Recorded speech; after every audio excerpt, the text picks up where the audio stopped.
Nicole Flynn, like her husband Brendan, was also involved in an accident that resulted in a brain injury.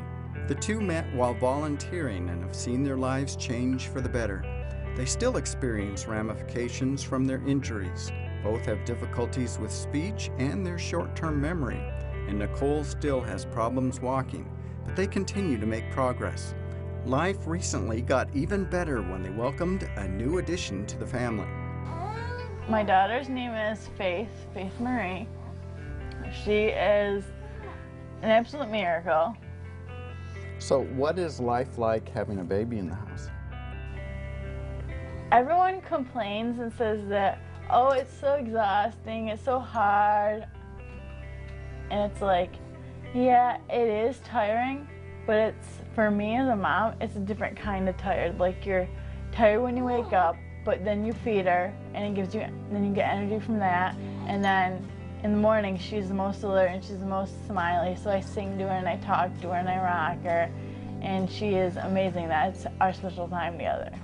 Mary Jo is a nurse and a grandmother. Did you have any apprehensions about the two of them having a baby? I was very worried. I didn't know how they would do it, and it only had to do with their short-term memory loss, you know, and their increased requirement of sleep. And then I worried about, oh Lord, are they gonna, you know, if she's a sleepy baby, will they wake her up to feed her? Will they remember the last time they fed her? But it wasn't until after they had her, and they came home.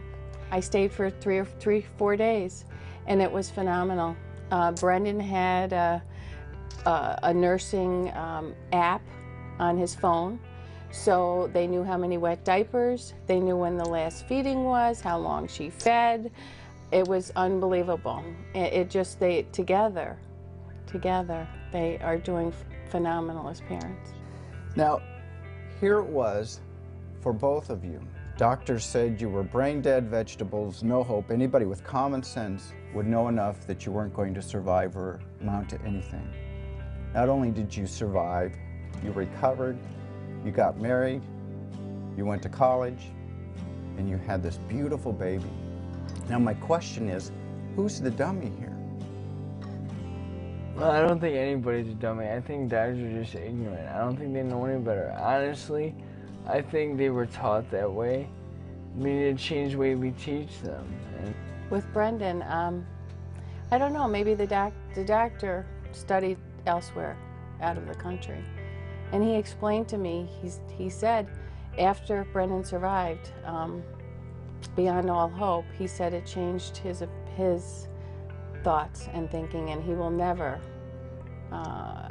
you know, put another family in that kind of situation again.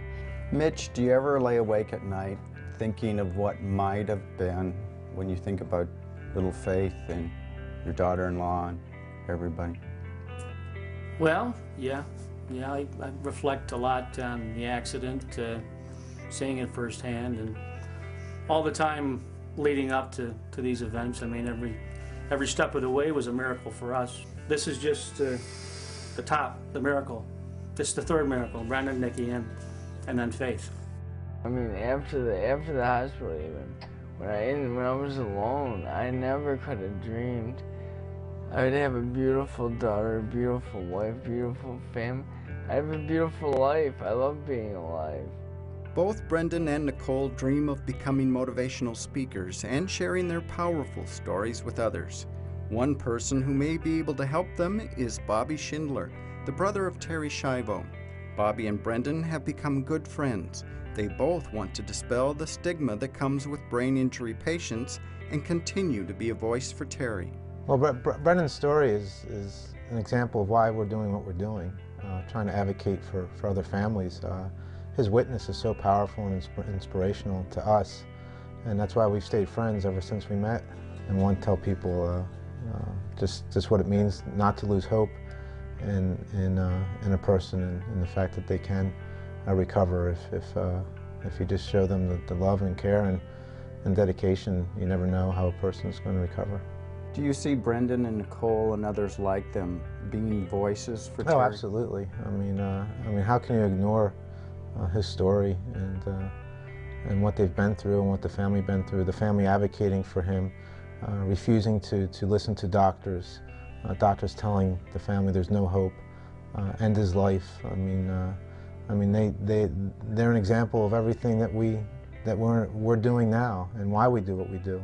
One thing to take away: never give up hope. Never give up hope. As long as a person is breathing, there's still a chance for a miracle to happen.